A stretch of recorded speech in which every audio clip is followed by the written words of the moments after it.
Locus here, and here's another take on the Star Wars The Black Series 3-inch Stormtrooper figure from Hasbro.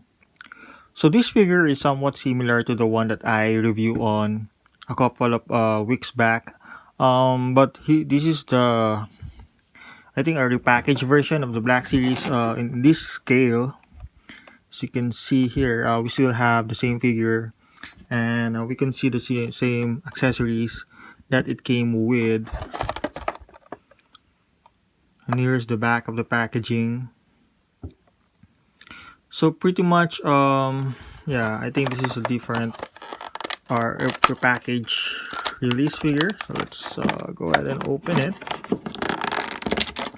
Maybe this is an eyesore to the mint in-box collector.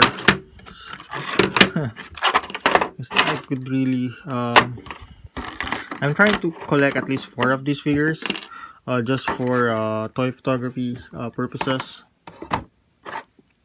Luckily, I was able to see one on eBay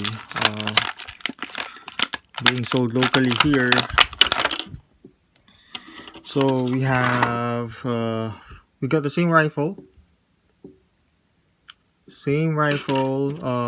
same pistol. Okay, so now I get what this is for. Okay, finally got it now.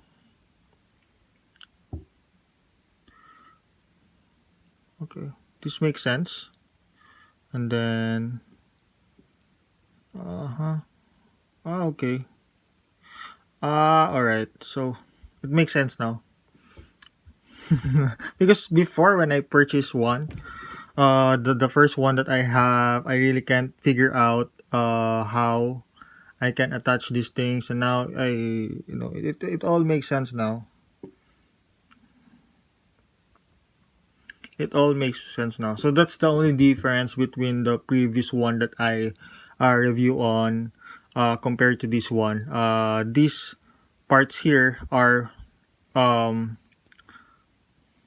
being placed separately, so you have to attach everything, and it does came with a manual, so I really don't know which part goes to where. But finally, it all makes sense now. So by the way, this is the blaster, and this is the figure. Let's go ahead and open it and do a comparison. So for the articulation of the figure, so it still have a decent motion on the head thanks to the huge ball joint right there. As you can see, we can pop that open. So there's a huge ball joint there. So I expect there would be a lot of good range of motion. The arms can raise as far as that. Okay, good articulation. So these pads are sculpted on the entire bicep of this figure. It's not a huge deal for me, but probably to some it may be. So yeah, it has a good range of motion there. And then it doesn't have a bicep swivel, but it has this elbow hinge right there, so it can swivel, and it has a hinge right there, so it has a single range here, as you can see. And then for the arm, it's not on a ball joint, but it's on a peg, as you can see. It's there. So pretty much, despite the fact of the absence of the bicep swivel, the swivel on the elbow somehow helps the figure cope up with that. And then for the upper body, it can look downward a little, look upward a little. It can't go sideways, and it doesn't have a waist swivel for my figure, sadly. I'm not sure actually, but I think it won't budge. It's too tight. I think this part here is sculpted in one piece, and then the belt buckles right here is on a separate piece, as you can see. All right, and then for the legs, it cannot move forward unless you're gonna swivel it outwards and then push it like that. So again, you need to swivel it outwards, and then once you see the hinge right there, you just move it upward. So there you go. There's a good range of motion right here, and then you can swivel it right here, and then so it has a one joint, single joint knee, but it has a swivel right here. So somehow, just like the elbow, it's somehow cope up with the absence of the the thigh swivel. So overall, it's still a win for me. And then the feet can go upward, downward, no ankle pivot, sadly. But overall, it's a good figure. It's one of the most articulated 3-inch scale figure that I ever held so far. So you just need to be careful with this one. So you just need to swivel outward and move it upward. All right. So it's a good it's a well thought out figure for my taste actually. So they thought of those joints. So at the back, so there's a slot right there. I think it's for the backpack for Stormtroopers. The detailing here. Okay, so let's do a quick comparison. So this is the one that I bought from the. I think I'm not sure if this packaging is the first Black Series released or the other one that I reviewed on. Sadly, I already threw away the box. I guess, yeah, I did. But yeah, so here's a quick comparison of the figure. So from the articulation standpoint,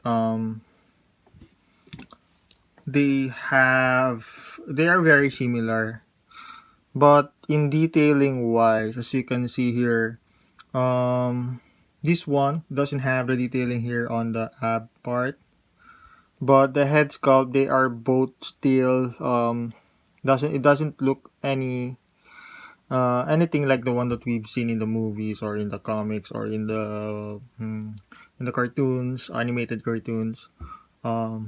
It's still inaccurate for the head sculpt, but the articulation, they share the same body mold, so whatever each of these figure can pull off as far as the articulation, they can do it. They have the same range of motion and all that you've seen earlier. So yeah, just this detailing here is the difference. And the head sculpt at the back, they still have the same detailing, so just the head and this part here. It's not really a huge deal for me, but probably to some it may be. So we do have here a size comparisons between the Marvel Universe Doctor Doom figure, the 1/12 scale Mezco Batman figure, and the 6-inch scale Marvel Legends Ghost Rider. And lastly, of course, this is the comparison between the 6-inch Black Series Star Wars Stormtrooper figure compared to the 3-inch scale version of this figure. So overall, this specific figure at this scale with this kind of articulation, it's somewhat hard to find these days, and most of the time they came with a very higher price tag compared to this one. But once you find one, I think you can still get it. I'm not usually a collector of this scale, but yeah, as mentioned, due to toy photography purposes, I have to purchase 4 of these figures. So yeah, overall it's a great figure despite the inaccurate head sculpt. Because of the articulation that it came with, I think it's still a sure get for me. especially if you are a Star Wars fanatic, or if you are into toy collecting. These figures are a sure get. So yeah, thanks for checking out my review. If you have comments, please do so. Please leave in the comment section below. You can check me out on Instagram and Facebook. Please do subscribe. So yeah, later.